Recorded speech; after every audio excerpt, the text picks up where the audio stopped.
저희 아이 옷인데 이거 되게 어렸을 때 옷이거든요. 근데 이런 옷들은 이 목이 너무 타이트하고 소매가 너무 작아서 입을 수가 없어요. 근데 이런 옷을 입히고 싶었던 거예요.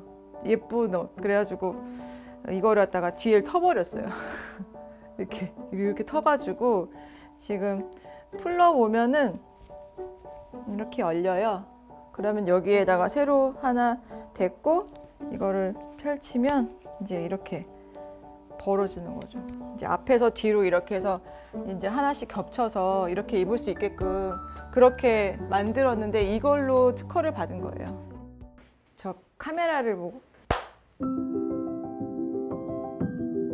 아이가 이제 태어날 때 이제 의료사고가 있어서 뇌병변을 갖게 됐어요. 아이를 키우면서 여러 가지 문제가 엄청 많이 생겼지만 그 중에서 하나가 생각지도 않았던 게 옷이었거든요. 소매에 넣는 게 가장 큰 문제예요. 그래서 이렇게 해서 넣다가 빼야 되니까 이렇게 구부러져 있는 아이를 이거를 틀어서 이거 구부려야 되니까 어떤 엄마들과는 정말로 팔을 부러뜨리는 경우도 있다고 하시더라고요. 그것 때문에 옷 입히느라고 애를 거의 뭐 땀 뻘뻘 흘리면서 뭐 시간도 엄청 오래 걸리고 이제 어떻게 하면은 편하게 입힐까 그거를 하다가 옆에 트고 뒤에 트고 하면서 뒤트임 방식을 갖다가 좀 고안을 하게 됐는데 아예 다 벗을 수 있도록 이게 벌리면은 다 벌어지거든요. 이 아래까지. 이게 주머니처럼 보이잖아요. 근데 주머니가 아니에요. 똑딱이를 띄면 이제 여기가 구멍이 나는 거죠. 그래서 안에 여기서 배에서 간 통과해서 이렇게 먹을 수 있게끔.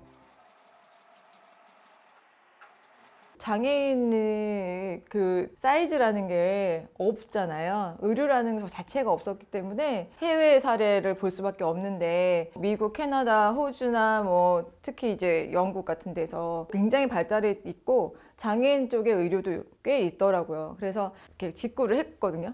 사방에서 직구를 해갖고 왔는데 동양인의 그 상체 길이와 또 다르고 또 특히나 이렇게 뻗치는 힘들이 굉장히 에너지를 많이 쓰기 때문에 체형이 가늘고 길어지거든요. 그래서 마르고 길기 때문에 이거에 맞추려니 여기가 너무 크고 벙벙하다 보니까 뒤에서 옷은 막 말려서 다니고 제가 개발을 해야 되겠다.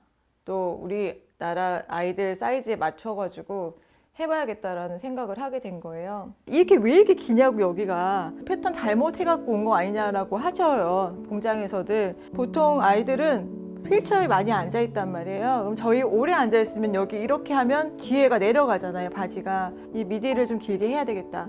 저희 아이 이제 특수학교에 엄마들 모으고 거기에 아이들을 이제 나이대 그다음에 사이즈별로 어떻게 다 모았어요. 그래서 그 옷을 계속 입히면서 이제 피드백을 받아서 아, 이 정도는 되겠다 해서 한 사이즈는 거의 한 4-5번 이상씩 고쳤을 거예요. 그런 사이즈들은 이제 좀 만들어지기 시작했는데 이게 도대체 무슨 옷인지 너무 낯설어 하시는 거예요. 도대체 이게 뭐지? 막 그러면서 굉장히 긴 거죠. 막 좀 이상하다 비율이 막 그렇게 생각하시니까 그거를 이해시키는데 되게 힘들긴 했었어요. 장애인 의류라는 거는 지금도 되게 생소하죠. 제가 이제 국립재활원에 장애인 교부 사업을 일하는 게 있어서 그 옷을 가지고 찾아갔었어요. 근데 교부 사업에는 장애인 의류 카테고리가 있긴 있더라고요. 근데 옷이 온 거는 처음이셨대요. 그래서 카테고리에 드디어 옷이. 그 전에는 장애인 전문 의류라는 게 없었나요? 전혀 없죠. 한 2003년 때 있었더라고요. 근데 그게 없어졌어요. 금방. 시도를 한 업체들도 좀 있었는데 결국에는 사실은 이제 수요가 적고 그때까지는 더더욱이나 지금도 그런데 인식 자체가 장애인에 대해서 그렇게 중요시하게 생각하는 게 아니었기 때문에 그랬던 것 같아요. 장애인 교부 사업도 홍보가 다 되지가 않고 있거든요. 그거에 대해서 잘 몰라서 저도 되게 안타깝고 기초수급생활자 분들은 무료로 받을 수 있는 그런 것들이 있는데도 잘 모르시더라고요. 저도 장애인 보호자잖아요. 이 용품들을 자기가 자부담해서 산다는 생각을 잘 못해요. 어떤 지원이나 뭔가 이렇게 돼가지고 해야 된다라고 생각하시는 부분들이 또 많아요. 그리고 이 인식을 못하는 거죠. 그러니까 이게 이렇게 편할 수 있는데 거기까지 생각을 하기가 싫을 수도 있고 나 여력이 없을 수도 있고 그런 것들을 이해시키는 게 좀 어렵고 그리고 너무 작은 수요다 보니까 이제 굉장히 더디죠. 그러니까 중요하다고 생각합니다. 네.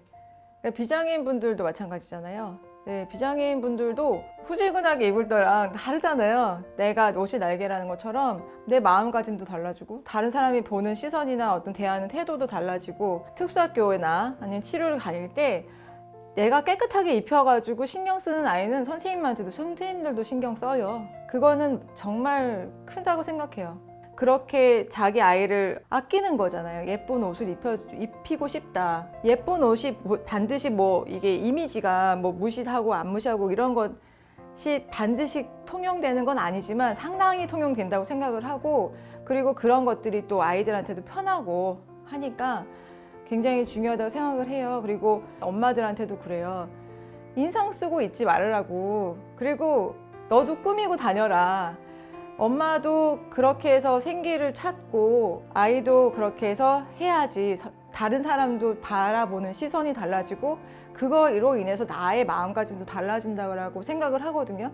그래서 그렇게 마음 바꾸면서 저도 이거를 시작을 하게 된 거이기 때문에 다른 부모님들도 그렇게 했으면 좋겠어요.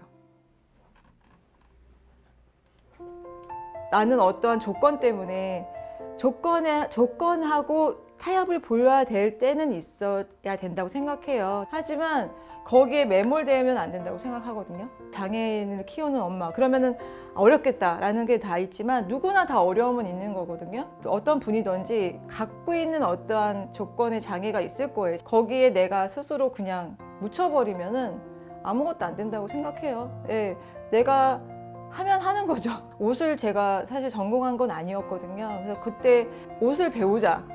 그냥 틈틈이 그렇게 해서 일주일에 한 번씩 가서 3년을 배웠어요.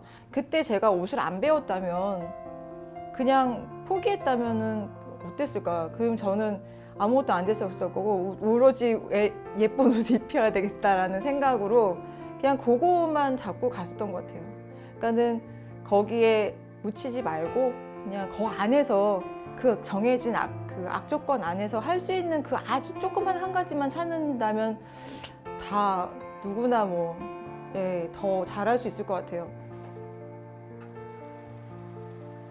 꿈이라 하면 그냥 우리 아이랑 예쁜 옷 입혀주고 그냥 내 옆에서 내가 만들어준 옷 입고 그리고 나랑 같이 오랫동안 있었으면 하는 게 지금은 꿈이에요, 사실은.